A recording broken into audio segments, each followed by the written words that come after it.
అనగనగా ఒక అడవిలో ఒక నక్క ఉండేది. అది చాలా జిత్తుల మారిది. అది ఎక్కడి నుంచి వచ్చిందో, ఎప్పుడు వచ్చిందో ఎవరికీ తెలియదు. దాని తరహా అంతా చిత్రంగా ఉండేది. అందుకని మిగతా నక్కలన్నీ నువ్వు మా కులందానివే కాదు పొమ్మన్నవి. దానితో మాట్లాడడం కూడా మానివేశాయి. ఇక నక్క ఏమి చేస్తుంది? అక్కడ తన ఆటలు సాగకపోయే వరకి అడవికి దగ్గరగా ఉన్న ఒక ఊరు పోయి అక్కడ మంగలివానితో స్నేహం చేసుకున్నది. పాపం ఆ మంగలి చాలా మంచివాడు. అతనికి ఈ నక్క సంగతి తెలియదు. పైగా నక్క చాలా పెద్ద మనిషిలాగా తీయగా మాట్లాడేది. అది నిజమని మంగలి నమ్మాడు. వాళ్ళిద్దరికీ మంచి స్నేహం కుదిరింది. ఒకనాడు మంగలితో అన్నాడు కదా, మంగళిమామ మనం పళ్ళతోట వేసుకుంటే ఎట్లా ఉంటుంది? మనం తిన్నన్ని తినవచ్చు, మిగతావి అమ్ముకొని పొదినిండా డబ్బులు పోగు చేసుకోవచ్చు. పాపం మంగలికి ఈ మాటలు వినేవరికి ఆశ కలిగింది. మామిడి మొక్కలు, సపోటా మొక్కలు, అరటి మొక్కలు తెచ్చి తోట వేశాడు. అక్కడక్కడ గుమ్మడిపాదులు, దోసపాదులు పెట్టాడు. మంగలి తన భార్య కలిసి పాదులు చేసి నీళ్లు తెచ్చి చెట్లకు పోసేవాళ్ళు. నక్క మాత్రం పైన కర్రపెత్తనం చేస్తూ తోటకి కావలి కాస్తున్నాననేది. కొన్నాళ్లకి తోట కాపుకు వచ్చింది. నక్క రాత్రంతా మేలుకొని కడుపుబ్బేదాకా పళ్ళు కాయలు మొత్తం తినేసింది. ఒక్క పండుకాయ కూడా కనపడనిచ్చేది కాదు. ఒకనాడు మంగలి నక్కబావా తోటలో కాయలేమైనా ఉన్నాయా అని అడిగాడు. ఇప్పుడెక్కడివి, వానకాలం వస్తేగా దొరికేది అన్నది నక్క. పాపం మంగలి నమ్మాడు. వానకాలం వచ్చినాక అడిగాడు. వానకాలంలో ఎక్కడన్నా కాయలుంటాయా? చలికాలం రావాలి అన్నది. చలికాలం వచ్చినాక అడిగితే, పిచ్చివాడా, చలికాలంలో కాయలు దొరుకుతాయా? పిందెలు ఉంటాయి, ఎండాకాలంలో అడుగు అని ఇట్లా ఏదో ఒక సాకు చెబుతూ మంగలిని ఒక్క కాయ కూడా తిననివ్వలేదు. ఇంతలో ఎండాకాలం వచ్చింది. కాయలు కాచినాయి. నక్క ఒకనాటి రాత్రి అడవికి పోయి మిగతా నక్కలతో చుట్టరికం కలుపుకోవాలని వాటినన్నింటినీ విందుకు పిలిచింది. అవి వచ్చి తోటలో ఉన్న పండ్లన్నీ పొట్టపట్టినన్ని తిని మిగతావి పాడు చేసి వెళ్ళి ఎంచక్కా పడుకున్నాయి. పాపం మరునాడు పొద్దున మంగలి వచ్చి తోట చూసుకుంటే కళ్ళ వెంబడి నీళ్లు వచ్చినాయి. తోటంతా పాడైపోయింది. చెట్లకి ఒక్క కాయ కూడా లేదు. కానీ ఒక మూలన మాత్రం గుమ్మడిపాదుకు ఒక గుమ్మడికాయ ఉంది. అది కూడా ఆకులు కమ్మి ఉండటం మూలాన వాటికి కనపడలేదు. నక్క చేసిన మోసానికి దాని దండించాలనుకున్నాడు మంగలి. ఇంటికి పోయి పొదిలో నుంచి మంగలి కత్తులు తీసి బాగా సానపట్టి గుమ్మడికాయకి చుట్టూ కట్టాడు. ఆ కత్తులు కనబడకుండా ఆకులు అడ్డంగా పెట్టి ఇంటికి పోయి హాయిగా నిద్రపోయాడు. మరునాడు రాత్రి తీరిగ్గా నక్క వచ్చింది. దానికి బాగా ఆకలిగి వేసింది. తోటలో కాయలన్నీ తోటి నక్కలు అదివరకే పాడు చేసినాయి కాబట్టి తోటంతా గాలించటం మొదలుపెట్టింది. ఆఖరికి ఆ గుమ్మడికాయ కనపడింది. అది బాగా ఆకలిగా ఉండి ఒక్కసారిగా గుమ్మడికాయ మీదికి దూకింది. ఇంకేం, దానికున్న కత్తులన్నీ దాని ఒళ్ళంతా కుచ్చుకున్నాయి. నెత్తురు కారటం మొదలుపెట్టింది. ఒళ్ళంతా మంటలు. ఏడ్చుకుంటూ వెళ్ళి కాళ్ళీడ్చుకుంటూ పోయి ఒక రాతి మీద కూర్చున్నది. చాలాసేపటిదాకా నెత్తురు కారిపోతూనే ఉన్నది. ఇంకా ఇలాంటి తప్పుడు పని చేయకూడదని మనసులో అనుకున్నది. మంగలిని మాత్రం మనసులో చాలా తిట్టుకున్నది. ఎవరిని తిట్టినా, ఎంత తిట్టినా దాని నొప్పి తగ్గుతుందా? నెత్తురు కారకుండా ఉంటుందా? నెత్తురు కారటం ఆగిన తర్వాత బయలుదేరుదామనుకున్నది. కానీ ఆ నెత్తురు ఎండి గడ్డకట్టి అందులో ఇరుక్కుపోయింది. అందులో నుంచి కదలకుండా మెదలకుండా ఉండిపోయింది. నక్కకి మాత్రం మంగలి మీద బాగా కోపం వచ్చింది. నన్ను ఇందుంట్లో నుంచి బయటికి రానియి, వీడి పని పట్టకపోతే అని మనసులో శపథం చేసుకున్నది. అలా నక్కబావ నెత్తురుగడ్డలో ఇరుక్కుపోయి పాపం 2 పగళ్ళు 2 రాత్రుళ్ళు కదలకుండా మెదలకుండా ఉండిపోయింది. గాయాలు నాక్కోవడానికి కూడా మెదల కదిలించలేకపోయింది. ఎందుకంటే దాని మెడజోలు నిండా నెత్తురు ఎండిపోయి గడ్డ కట్టుకుపోయింది. మంగళివాణ్ణి ఎన్ని తిట్టిందో మనం చెప్పుకోలేం. మంగల్ని ఎలా వంచాలని మనసులో ఆలోచిస్తూ ఎన్ని ఎత్తుల మీద ఎత్తులు వేస్తూ ఉండిపోయింది. 3వ నాడు పెద్ద వానజల్లు పడింది. ఆ వానకు నెత్తురంతా తడిసి నక్క కదలటానికి కొంచెం వీలైంది. కానీ 3 రోజులు అలాగే కూర్చొని ఉండటం వల్ల నరాలు పట్టుకుపోయి 4 కాళ్ళ మీద నిలబడలేకపోయింది. కాసేపటికి ఎలాగోలాగా నిలదొక్కుకొని దగ్గరలో ఉన్న అడవిలోకి పోయి ఏవో ఆకులు మేసింది. ఎందుకంటే దానికి అదే మందు. మీకు తెలిసిన జంతువులకి జబ్బు చేస్తే అడవిలో ఆకులు మేసి తగ్గించుకుంటాయని. సరే, నక్కబావ మందు తిన్నది, బాగానే ఉంది. కానీ దానికి తిండి ఎట్లా? అదిగాక 3 రోజుల నుంచి కటిక ఉపవాసమయ్యే. పోయి కోడిపిల్లల్ని బాతుపిల్లల్ని వేటాడటానికైనా ఒంట్లో ఓపిక లేదయ్యో, ఎట్లాగా అని ఆలోచిస్తుంది.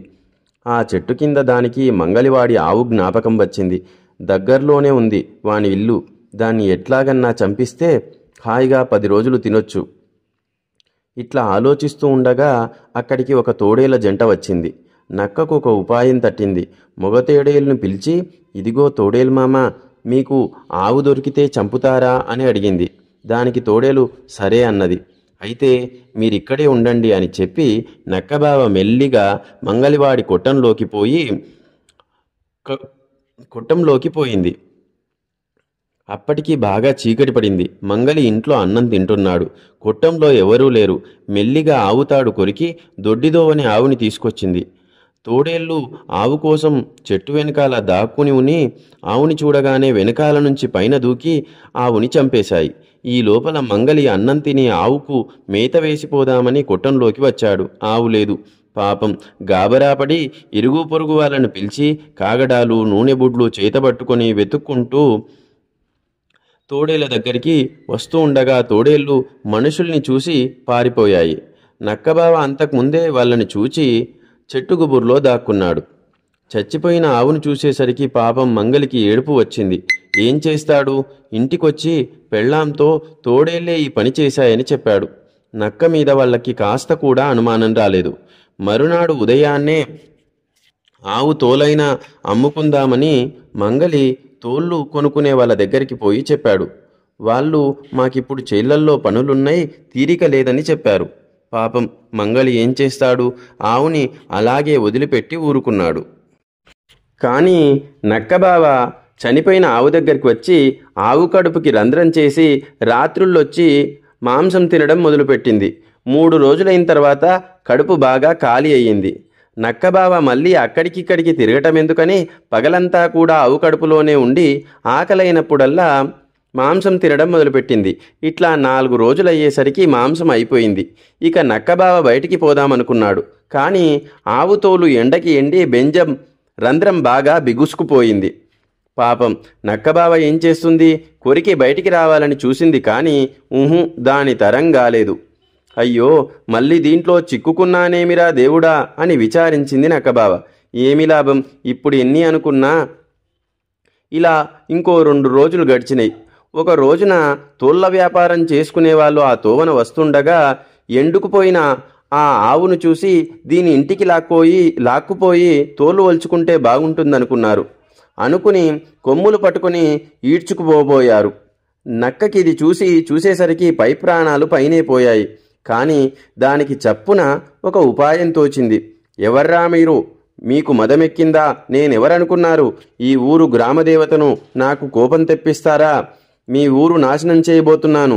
రేపు సాయంత్రం లోపల 100 బిందెల నీళ్లతోనూ ఒక కోడిపుంజుతోనూ వచ్చి నీళ్లతో నన్ను అభిషేకం చేసి కోడిపుంజును నాకు బలి ఇవ్వకపోతే మీ ఊరికి గత్తర తెస్తాను అని బిగ్గరగా అరిచింది నక్కబావ. పాపం ఈ మాటలు వినేసరికి ఆ తోళ్ల వ్యాపారులకి భయం వేసింది. వాళ్ళు ఆవుని వదిలి ఊళ్ళోకి పరిగెత్తి మునసబుతోనూ కరణాలతోనూ ఈ సంగతి చెప్పారు. వాళ్ళందరూ ఆవు దగ్గరికి వచ్చి దేవరికి దండం పెట్టి, అమ్మా తల్లి గంగానమ్మ, మా వల్ల తప్పేందమ్మా అని అడిగారు. మీ వల్ల కాదు, మీ మంగలివాడి వల్ల. వాడు ఆవును చంపాడు. ఆ పాపమంతా మీ ఊరికి చుట్టుకుంది. మీరు పోయి వాడిని వాడి పెళ్ళాన్ని వచ్చి ఇందాకనే చెప్పిన పూజలు చేయించండి. మీ జోలికి రాను, లేకపోతే మీ ఊరు సర్వనాశనం చేస్తాను అన్నది నక్కబావ. అప్పుడు మునసబు కరణము ఊళ్ళో వాళ్ళు అంతా మంగలింటికి పోయి ఇదంతా నీ తప్పేనట, ఈ పూజ ఖర్చంతా నువ్వే పెట్టుకోవాలి అని చెప్పారు. పాపం మంగలి ఏం చేస్తాడు? 100 బిందెల నీళ్లు, పళ్ళు, పత్రి, పెద్ద కోడిపుంజు తీసుకొని తప్పెట్లు, తాళాలు, గణాచార్లతో పూజ చేయడానికి మొగుడు పెళ్ళాలు ఆవు దగ్గరికి వచ్చారు. కోడిని కాళ్ళు గట్టి ఆవు ముందు పడేసి 100 బిందెల నీళ్లు ఆవు మీద పోసి మంగలివాడి పెళ్ళం ఆవు ముందు నమస్కారం చేశారు. అప్పటికి ఆవుతోలు బాగా మెత్తబడి రంధ్రం పెద్దదైంది. నక్క ఒక్క దూకున ఆవు కడుపులోంచి బయటికి దూకి కోడిపుంజును నోట కరుచుకొని ఒకటే పరుగు. పాపం నక్క తంతు తెలియగానే మంగలి మీద ఊళ్ళో వాళ్ళకి జాలి వేసింది. తలా కాస్త డబ్బిచ్చి ఇంకో ఆవును కొనుక్కోమన్నారు. నక్కబావ ఇవాళ బాగా హుషారుగా ఉన్నాడు. వారం రోజుల నుంచి ఆవు మాంసం దొరకటం వల్ల కొంచెం పుంజుకున్నాడు. పైగా ఇవాళ కోడిపుంజు దొరికింది. మళ్ళీ మామూలు బరిలోకి పోయి పడుకుని, మంగలి జాగ్రత్త, నిన్ను ఇంతటితో వదులుతాననుకున్నావేంటి అని బెదిరించింది. పాపం మంగలి అక్కడ లేడుగా, వింటానికి హాయిగా ఇంట్లో పడుకొని నిద్రపోతున్నాడు. మరునాడు మంగలి తనకి జరిగిన నష్టానికి నక్క భరతం పట్టాలనుకున్నాడు. ఏ విధంగానైనా నక్క అంతు చూస్తే తప్ప అతడి కోపం చల్లారేటట్టు కనిపించలేదు. అందుచేత మంగలి అడవికి పోయి అక్కడక్కడా ఉచ్చులు వేసి ఇంటికి తిరిగి వచ్చాడు. పాపం నక్కబావకి ఈ సంగతి తెలియదు. ఎత్తుకొచ్చిన కోడిపుంజును ఆరగించి నక్కబావ పొదలమాటున సుఖంగా నిద్రపోయింది. తిరిగి చీకటి పడే వేళకు మళ్లీ నిద్రలేచి ఆహారం కోసం వెతుక్కుంటూ వచ్చి మంగలివాడు వేసిన ఉచ్చులో చిక్కుకుపోయింది. తలవని తలంపుగా మళ్లీ నక్కబావకు ఆపద సంభవించింది. ఈ ఆపద గడిచి బయటపడటం ఎట్లాగో నక్కబావకు తోచలేదు. ఉచ్చు వదిలించుకోవటానికి నక్క జిత్తులేమీ పనికిరాలేదు. తెల్లవారగానే మంగలి ఉచ్చులు ఒకటొకటి చూసుకుంటూ వచ్చాడు. ఆఖరికి నక్కబావ చిక్కిన ఉచ్చు కనిపించింది మంగలికి. చూడగానే నక్కబావ పై ప్రాణాలు పైనే పోయాయి. ఈ ఉచ్చు పన్నింది మంగలివాడా అయితే తనని ప్రాణంతో వదలడు, ఎట్లాగా భగవంతుడా అనుకుంది నక్కబావ. మంగళిమామ, నన్ను పట్టుకుంటే నీకేం దొరుకుతుంది? వాళ్ళు వీళ్ళు చెప్పిన చాడీలు విని ఇంత పని చేస్తావా అన్నది నక్కబావ. నువ్వు పచ్చి దొంగవు, నా ఆవును నీ పొట్టన పెట్టుకున్నావు. నిన్ను తాట ఒలిచి నీ చర్మం ఎండేయకపోతే నేను మంగలివాడినే కాను అన్నాడు మంగలి. జరిగిపోయిందేదో జరిగిపోయింది, ఇక ఎన్నటికీ నీ జోలికి రాను, నన్ను వదిలేయి అన్నది నక్కబావ. నీ డొక్క వలిచేశాక అప్పుడు వదిలేస్తాను అన్నాడు మంగలి. నక్కబావను ఉచ్చు విడిపించి ఒక గోన సంచిలో కట్టి దాని మూతి బిగ్గరగా బిగించి గోనసంచి భుజాన వేసుకొని మంగలి ఇంటికి తిరిగి వచ్చాడు.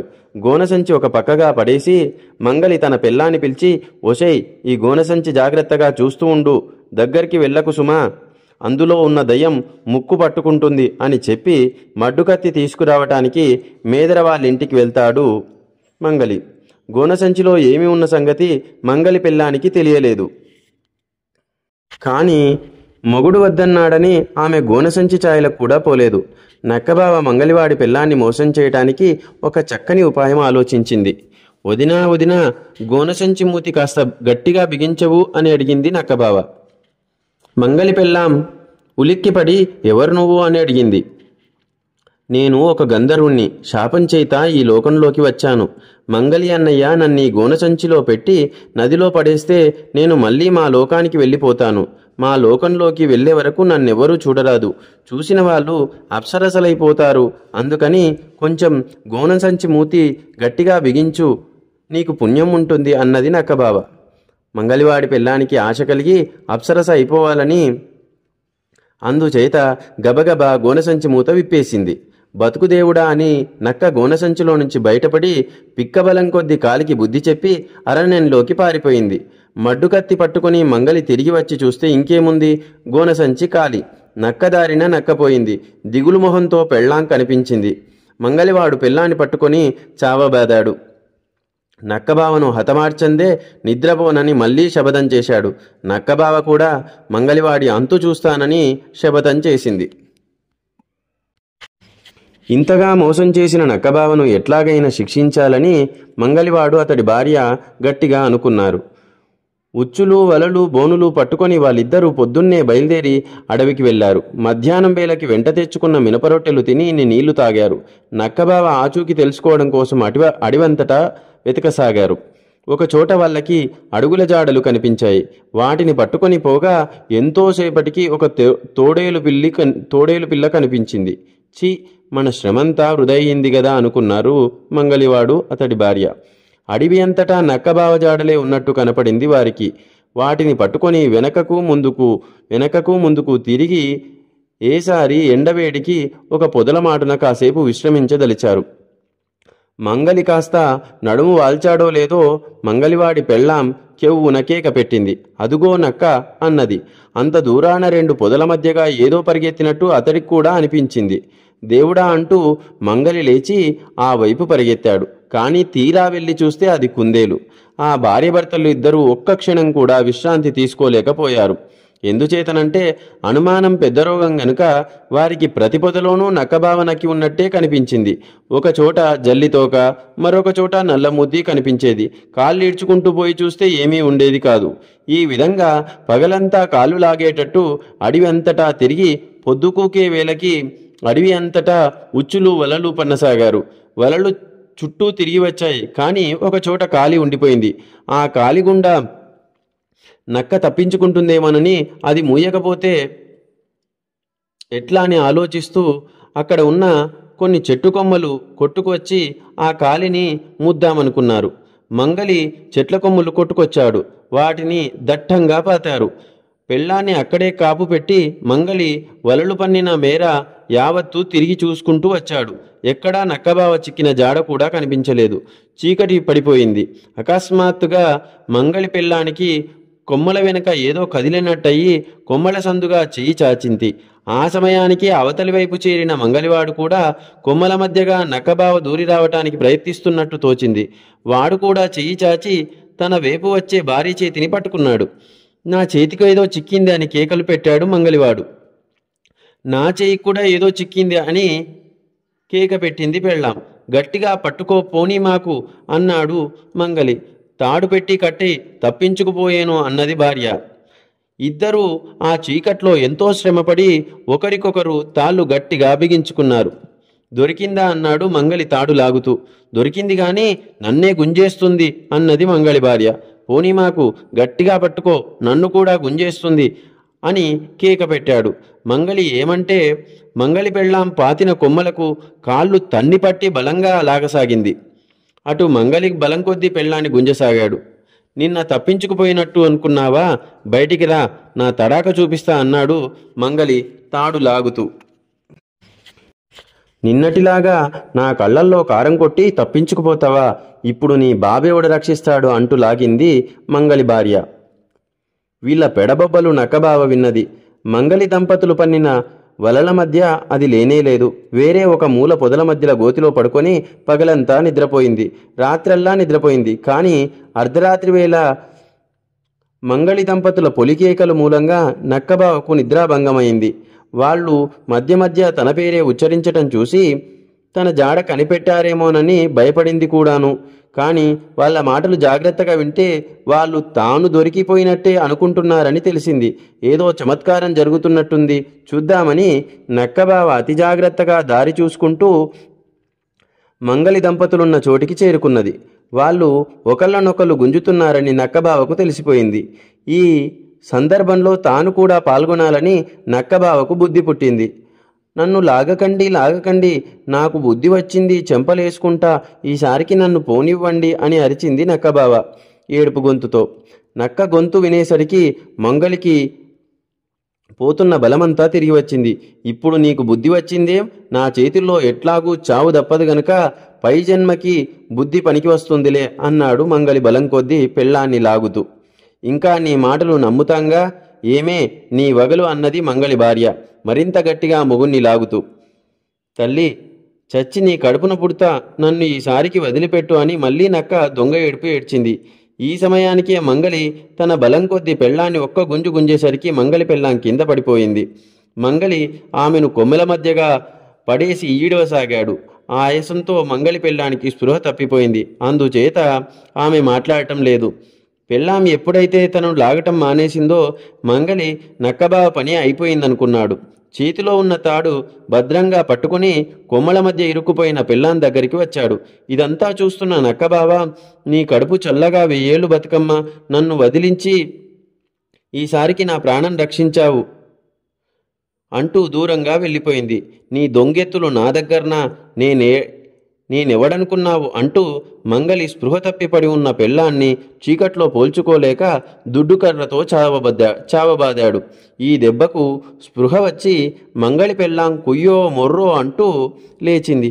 ఈ సమయానికి తూర్పు తెల్లవారుతుంది. ఇప్పుడు మంగలి తన పెళ్ళాన్ని గుర్తించి, ఓసి నీవటే, అయితే నక్కబావ ఏది? ఇంకేం, దాన్ని నీవే విడిపించావు అంటూ మళ్ళీ పెళ్ళాన్ని తన్ననారంభించాడు. నక్కబావను నేను విడిపించలేదు మొర్రో అంటూ మంగళి పెళ్ళాం ఏడ్చింది. మొదట మంగలి పెళ్ళాన్ని నమ్మలేదు. కానీ కాస్త వెలుతురు వచ్చి తమ ఇద్దరి చేతులకు ఉన్న తాళ్ళు చూసుకున్నాక నక్కబావ దొరకనేలేదని, తెల్లవార్లు ఒకరితో ఒకరు పెనుగులాడారని తెలిసిపోయింది. రాత్రల్లా వాళ్ళు పడిన శ్రమకు తోడు నక్కబావ వచ్చి వాళ్ళను చూసి నవ్విపోవటం మరింత దుర్భరమైంది. మంగళి దంపతులకు తమను తాము తిట్టుకుంటూ మంగళి దంపతులు ఇంటికి పోయారు. నక్కబావకు శిక్ష పడనేలేదు. కొన్నాళ్లపాటు నక్కబావ అక్కడా ఇక్కడా తిరుగుతూ దొరికినది తింటూ ఏదో విధంగా కాలక్షేపం చేసింది. ఒకరోజు రాత్రి నక్కబావ ఒక దారిన పోతూ ఉండగా ఒక గుడిసె కనిపించింది. ఆ గుడిసెలో ఒక నిరుపేద బ్రాహ్మణుడిది. ఆ బ్రాహ్మణుడికి 7 ఆడపిల్లలు. నిరుపేద కావటం మూలాన ఒక్క కూతురికైనా పెళ్లి చేయలేకపోయినాడు ఆ బ్రాహ్మణుడు. బ్రాహ్మణుడి భార్య ఈ విధంగా మాట్లాడుకోవటం నక్కబావకు వినిపించింది. ఏ జన్మాన ఏ పాపం చేశామో ఇంతమందిని కన్నా ఒక్క పిల్లకు పెళ్లి చేయలేము, ఒక పిల్లకు తిండి పెట్టలేం. పెద్ద ప్రాణాలు, మన మాట ఎలా ఉన్నా పసివాళ్ళు, వాళ్ళకైనా కడుపుకింత తిండి పెట్టలేకుండా ఉన్నామే అన్నది బ్రాహ్మణుడి భార్య.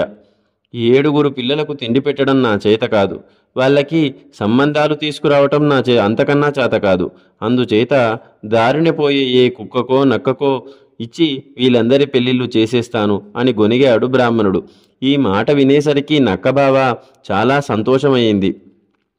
ఉత్తపుణ్యానికి భార్యను సంపాదించుకోవచ్చు అనుకున్నది. మరునాడు తెల్లవారుజామునే నక్కబావ బ్రాహ్మణుడి వాకిలి తలుపు తట్టి, ఏమయ్యా బ్రాహ్మణుడా, నేను దారిన పోయే నక్కను, నాకు నీ కూతుర్నిచ్చి పెళ్లి చెయ్యన్నది.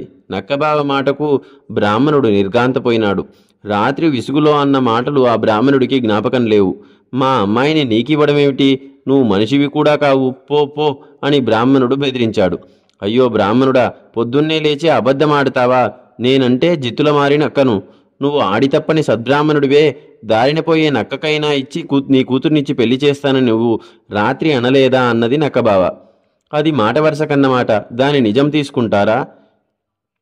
ఇన్నేళ్లు కనిపెంచిన కూతుర్ని పోయిపోయి నక్కకిచ్చి చేస్తారా ఎవరైనా అన్నాడు బీద బ్రాహ్మణుడు. నీ కూతురి భారం మరొకరి మీద పడటమే కదా నీకు కావాల్సింది, నక్కైతే నీకేం, మనిషి అయితే నీకేం అన్నది నక్కబావ. మా కూతుర్ని మేమే పోషించలేకపోతిమే, నువ్వేం పోషించగలవని బ్రాహ్మణుడు అడిగాడు. పెళ్ళాన్ని పోషించుకోలేకపోతే పెళ్లాడతానని వచ్చేవాణ్ణా అన్నది నక్కబావ. ఆడిన మాట తప్పకుండా బ్రాహ్మణుడు తన పెద్ద కూతుర్ని నక్కబావకిచ్చి పెళ్లి చేశాడు. బ్రాహ్మణుడి కూతురు నక్కబావ వెంట కాపురానికి వెళ్ళిపోయింది. కొద్ది రోజులు గడిచాయి. ఇంట్లో ఒక మనిషి తగ్గిందన్న సంతోషం లేదు. బ్రాహ్మణుడి కుటుంబం దరిద్ర బాధకు, ఆకలి బాధకు తట్టుకోలేకుండా ఉంది. బ్రాహ్మణుడి భార్యకు పెద్ద కుమార్తె గురించి విచారం కూడా నానాటికి పెరిగిపోయింది. అయ్యో, మా కూతుర్ని బతికుండగానే నక్కకిచ్చి పెళ్లి చేశాం కదా, ఆ పాప ఎలా ఉందో అని శోకాలు పెట్టసాగింది.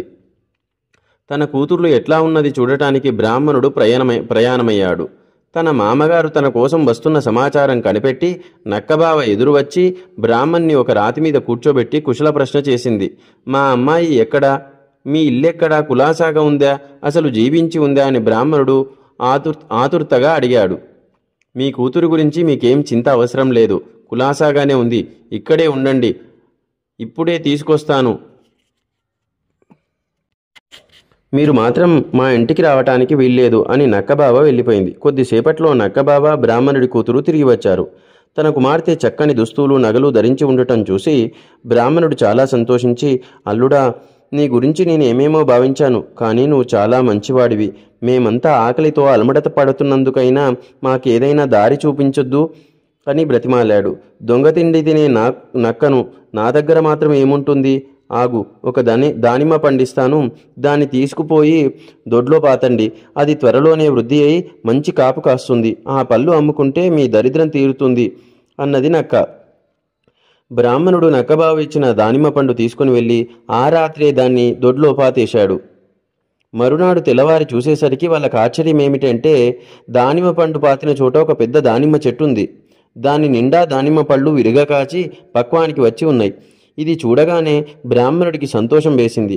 ఆయన వెంటనే ఆ ఊరి శెట్టి దగ్గరికి పోయి, శెట్టిగారు, మా దానిమ్మ చెట్టుకు కాయలు కాశాయి, మీరు ఖరీదు చేస్తారా అని అడిగాడు.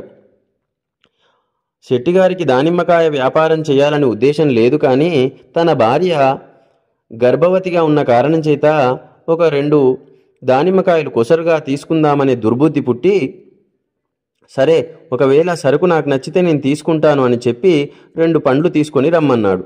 అవి తీసుకొని ఆ బ్రాహ్మణుడు ఆ కోమటికి ఇచ్చాక ఆ శెట్టి భార్య ఆ దానిమ్మకాయలు ఇంట్లోకి వెళ్ళి ఒలిచి చూసేసరికి ఆమెకు ఆశ్చర్యం కలిగింది. ఆ దానిమ్మకాయలో విత్తులన్నీ కెంపులే. రెండో కాయ ఒలిస్తే అందులోవన్నీ తెల్లటి వజ్రాలు. అవి చూడగానే శెట్టికి ఎక్కడలేని ఆత్రం కలిగింది. బ్రాహ్మణుడికి ఈ రహస్యం తెలిసే లోపుగా దానిమ్మ చెట్టు కాయలన్నీ పిందెలతో సహా కొనివేయటానికి శెట్టి బయలుదేరాడు. శెట్టిగారు కాయలన్నీ కొంటాననేసరికి బ్రాహ్మణుడికి చాలా సంతోషమైంది. శెట్టి కాయలన్నీ కోయించుకొని చెట్టు దులిపేశాడు. బ్రాహ్మణుడు పిల్లలు రుచి చూడడానికి 2 అన్నా ఉంచమని అడిగినా వినలేదు. దానిమ్మ గింజలతో కడుపు నిండుద్దా, నేను మీకు కావలసినన్ని సంబారాలు దానిమ్మకాయల ఖరీదు పంపుతాగా అన్నాడు శెట్టి. అల్లుడు చాలా గొప్ప సహాయం చేశారని బ్రాహ్మణుడి కుటుంబం చాలా సంతోషించింది. ఏ రోజుకు ఆ రోజు తెల్లవారేసరికల్లా చెట్టు నిండా దానిమ్మకాయలుండేవి. కోమటి వచ్చి అవన్నీ కొనుక్కొని పట్టుకెళ్లి బ్రాహ్మణుడి కుటుంబానికి ఆ రోజుకు సరిపడా స్వయంపాకం పంపేవాడు. ఇట్లా కొంతకాలం గడిచాక ఋతువు అయిపోయి దానిమ్మ చెట్టు కాయలు కాయటం మానేసింది. కోమటి ఇంటి నిండా కెంపులు వజ్రాలు రాసులుగా తయారయ్యాయి. బ్రాహ్మణుడి కుటుంబానికి ఎప్పటి దరిద్రమే మిగిలింది. పిల్లలు మళ్ళీ ఆకలికి అలమటించసాగారు. అందరిలోనూ ఆఖరు పిల్ల ఆకలికి తాళలేక దానిమ్మ చెట్టుకు ఏమైనా పండ్లు ఉన్నాయేమని చూడ్డానికి వెళ్ళగా ఆకుల చాటున 2 దానిమ్మ పళ్ళు కనిపించాయి.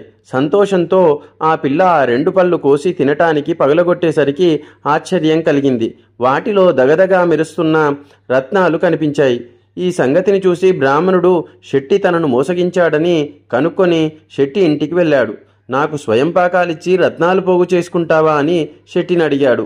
నీ రత్నాలు నాకు తెలియదు, అవతలికి పో అని శెట్టి బ్రాహ్మణుని వీధిలోకి గెంటేశాడు. అయ్యిందేదో అయిపోయింది. ఈ రత్నాలను అమ్మి సొమ్ము చేసుకుందామన్నది బ్రాహ్మణుడి భార్య. సరేనని బ్రాహ్మణుడు రత్నాలు అంగవస్త్రం కొంగున కట్టుకొని వజ్రాల వ్యాపారి దగ్గరికి వెళ్ళాడు. అన్ని రత్నాలు చూడగానే వజ్రాల వ్యాపారికి కళ్ళు మండాయి. దొంగ బ్రాహ్మణుడా, నా రత్నాలు కాజేసి మళ్ళీ నాకే అమ్మ చూపుతావా? ఎవరు దొంగిలించారా అని నేను అల్లాడుతున్నాను. నీ పనేనా? పద, గ్రామ పెద్ద దగ్గరికి పోదాం అని దబాయించాడు. అయ్యో, అవి నా రత్నాలు, మా దానిమ్మ చెట్టుకు కాశాయి అని మొరపెట్టుకోసాగాడు బ్రాహ్మణుడు. అక్కడ ఉన్నవారంతా ఈ మాటకి నవ్వారు. ఆ మాట గ్రామ పెద్దవికి చెబుగాందా, దానిమ్మ చెట్టుకు రత్నాలు కాశాయంటే ఎవడన్నా నమ్ముతారా? నీ వంటి పేదవాడికి దొంగతనం చేయకుండా అన్ని రత్నాలు ఎలా దొరికాయి అని వజ్రాల వ్యాపారి అడిగాడు. బ్రాహ్మణుడు నీరు కారిపోయాడు. రత్నాలు దానిమ్మ చెట్టుకే కాశాయని రుజువు చేద్దామంటే చెట్టుకా ఊడిపోయాయి. చేసేదేమి లేక దుఃఖిస్తూ బ్రాహ్మణుడు రత్నాలు కోల్పోయి వట్టి చేతులతో ఇంటికి తిరిగి వచ్చాడు. ఎంత మోసం జరిగింది, పోనివ్వండి, మళ్ళీ అల్లుడి గారి దగ్గరికి వెళ్ళి మాట్లాడండి, ఆయన ఏం సలహా చెబుతాడో చూద్దాం అన్నది బ్రాహ్మణుడి భార్య. బ్రాహ్మణుడు తన అల్లుడైన నక్కబావ దగ్గరికి వెళ్ళి, నువ్వు నా మీద దయదల్చి నీ పుణ్యమా అంటూ నాకు రత్నాల దానిమ్మ చెట్టు ఇచ్చావే గాని నాతో ఆ రహస్యం చెప్పకపోతివి. నాకు శెట్టి వజ్రాల వ్యాపారి కలిసి ద్రోహం చేశారు. మళ్ళీ ఎప్పటిలాగా మేమంతా తిండికి అల్లాడవలసి వచ్చింది. నీకు పుణ్యం ఉంటుంది, మాకు రత్నాలు వద్దు, కెంపులు వద్దు, ఇంత తిండికి లోపం లేకుండా చేద్దు అని బతిమాలుకున్నాడు. నక్కబావ ఆలోచించి, మీకు విలువ తెలియని ఉపకారం చేయటం నాదే తప్పు. ఈసారి ఈ జాడి పట్టుకుపోండి. దీని మూత తెరిచినప్పుడల్లా మీకు కావలసినంత ఆహారము వంటకాలు సిద్ధంగా ఉంటూ ఉంటాయి అని మామగారికి ఒక జాడి ఇచ్చి పంపించింది నక్కబావ.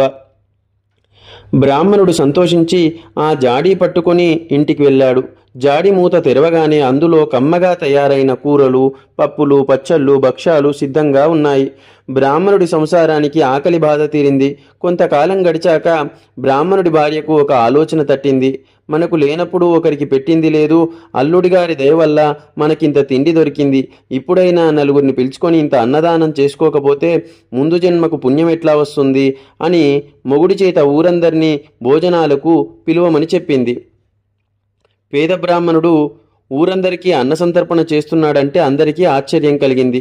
ధనికుల దగ్గర నుంచి తేరగా తిందామని వచ్చారు. పొయ్యిలో నిప్పు రాజేయకుండా జాడీ మూత తీసి ఊరందరికీ షడ్రసోపేతంగా ఎక్కి తొక్కినట్టుగా తిండి పెట్టాడు బ్రాహ్మణుడు. అంతేకాక వచ్చిన అతిథులందరికీ జాడీ మహత్యము చెప్పి దాని తనకిచ్చిన తన అల్లుడి గొప్పతనం కూడా వేణోల్లా అందరి ముందు పొగిడాడు. బ్రాహ్మణుడి సంతర్పణలో భోంచేసిన వాళ్ళల్లో రాజుగారింట భోజనాలు చేసిన గొప్పవాళ్ళు కూడా ఉన్నారు.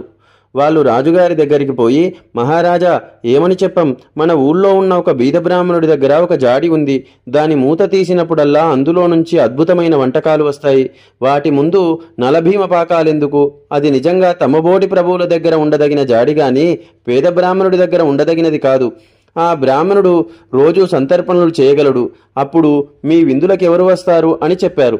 రాజు వాళ్ళ మాటలు వెంటనే నమ్మక బ్రాహ్మణుడి ఇంటికి జాడిని చూడటానికి స్వయంగా బయలుదేరి వెళ్ళాడు. తాను విన్నదానిలో అబద్ధమేమీ లేదని తెలుసుకుని రాజుగారు తన నౌకర్ల చేత ఆ బ్రాహ్మణుడి దగ్గరున్న జాడిని తన వెంట తీసుకుని వెళ్ళాడు. మళ్ళీ బ్రాహ్మణుడు యథాస్థితికి వచ్చాడు. రెండో పూట తిండికి లేదు. ఊళ్ళో వాళ్లకు సంతర్పణ చేయమన్నందుకు భార్యను తిట్టాడు. భార్య మాట విన్నందుకు తనను తాను తిట్టుకున్నాడు. ఊళ్ళో అందరికీ ఈ విషయం తెలిసింది. నిన్న గొప్పగా అందరికీ విందు చేశారు, ఇవాళ మింగమెతుకు లేదు అని అందరూ బ్రాహ్మణుని హేళన చేస్తూ నవ్వుకుంటున్నారు. ప్రపంచానికి కృతజ్ఞత లేదు. తప్పేది లేక బ్రాహ్మణుడు మళ్ళీ అల్లుని వెతుకుంటూ బయలుదేరాడు. నక్కబావ దారిలో బ్రాహ్మణుడిని కలిసి సమాచారమంత విని, మామగారు, మీకంటే వెర్రి బ్రాహ్మణ్ నేనెక్కడా చూడలేదు. తినటానికింత ఉన్నప్పుడు నెమ్మదిగా ఉండక మీకు ఈ సంతర్పణలు గొప్పలు ఎందుకు? అయినదేదో అయిపోయింది. ఈసారి ఇంకో జాడి ఇస్తాను. దాన్ని పట్టుకెళ్ళి మీకు అపకారం చేసిన వాళ్ళందరినీ శిక్షించి మీ సొమ్ము రాబట్టుకోండి. ఈ జాడీలో తాడు కర్ర ఉన్నాయి. మూత తీసినప్పుడల్లా అవి పైకి వచ్చి మీరు కట్టివేయమన్న వారిని కట్టివేసి కొడతాయి అని చెప్పింది నక్కబావ. బ్రాహ్మణుడు జాడిని భుజాన పెట్టుకొని వీధిలో నుంచి వస్తూ కనపడ్డవారితోనల్లా ఒక జాడి పోతే ఇంకో జాడి అని చెబుతూ ఇల్లు చేరుకున్నాడు. మరునాడు బ్రాహ్మణుడు మళ్ళీ ఊరంతా తిరిగి, మీరంతా మా ఇంటికి దయచేయాలి, మా కొత్త జాడి ప్రభావం చూసి తీరవలసిందే గాని చెప్పడానికి వీలు కాదు అని పిలుపునిచ్చాడు. వెనకటిలాగే ఊరంతా బ్రాహ్మణుడి ఇంటికి వచ్చారు. బ్రాహ్మణుడి ఆహ్వానం అందుకుని రాజుగారు కూడా వచ్చారు. అందరూ పంక్తులు తీరి కూర్చున్నారు. రాజుగారికి ఉన్నతాసనం వేశాడు బ్రాహ్మణుడు. జాడీ తెచ్చి మధ్య పెట్టి మూత తీసి అందరికీ తిన్నన్ని వడ్డించు అన్నాడు. వెంటనే జాడిలో నుంచి అంతులేని తాడు బయటికి వచ్చి అందరినీ గట్టిగా కట్టేసింది. కర్ర వచ్చి ఒక్కొక్కరిని చచ్చేటట్టు కొట్టసాగింది. అందరూ కుయ్యో మొర్రో అని ఏడవసాగారు. రాజుగారు వంతు వచ్చినప్పుడు బ్రాహ్మణుడు, నా జాడి నాకిస్తావా అని అడిగాడు. దెబ్బల బాధకు తట్టుకోలేక రాజుగారు వెంటనే తన భటులను పిలిపించి బ్రాహ్మణుడి జాడిని తెచ్చి ఇప్పించాడు. శెట్టి వంతు వచ్చింది. కర్రను చూస్తుండగానే శెట్టికి పై ప్రాణాలు పైనే పోయినాయి. నా రత్నాల రాసులన్నీ నాకు తిరిగి ఇచ్చివేస్తావా అన్నాడు బ్రాహ్మణుడు. శెట్టి, ఇస్తాను బాబో అని ఏడ్చాడు. వజ్రాల వ్యాపారిని కూడా బ్రాహ్మణుడు శిక్షించి తన దోచుకున్న వారికి, వేలాకోలం చేసిన వారికి కూడా తగిన బుద్ధి చెప్పాడు. బ్రాహ్మణుడి కష్టాలు గట్టెక్కాయి. ఇప్పుడు బ్రాహ్మణుడు పూరిగుడిసెలో ఉండటం మానేసి అష్టైశ్వర్యాలతో తులుతూగుతున్నాడు. అయితే బ్రాహ్మణుడికి ఒక అనుమానం కలిగింది. మనకింత ఉపకారం చేసిన అల్లుడు సామాన్యమైన నక్క కాదు, ఇందులో ఏదో రహస్యం ఉండాలి. అదేమిటో తెలుసుకుందాం అని బ్రాహ్మణుడు తన కుటుంబంతో సహా నక్కబావ ఉండే చోటు వెతుక్కుంటూ బయలుదేరాడు. నక్కబావ ఉంటున్నది ఒక రహస్యమైన గుహ. బ్రాహ్మణుడు సకుటుంబంగా అక్కడికి వెళ్ళాడు. అదివరకల్లా తన ఇల్లు తెలియకుండా దాచిపెట్టిన నక్కబావకు ఇప్పుడు మామగారి మీద అభిమానం కలిగి గుహ లోపలికి తీసుకుపోయింది. గుహ లోపల పెద్ద భవనం ఉంది. అంతటా దీపాలు వెలుగుతున్నాయి. ఎక్కడ చూసినా రత్నాలే.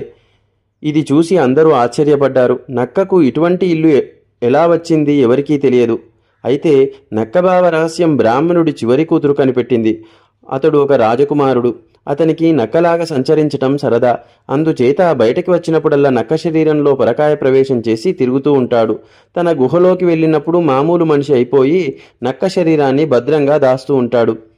అది కనిపెట్టిన బ్రాహ్మణుడి చివరి కూతురు తన బావగారు స్నానం చేస్తున్న సమయంలో నక్క శరీరాన్ని కాస్త కాల్చివేసింది. అంతటితో నక్కబావ కథ కంచికి వెళ్ళింది. మనం ఇంటికి వచ్చాం.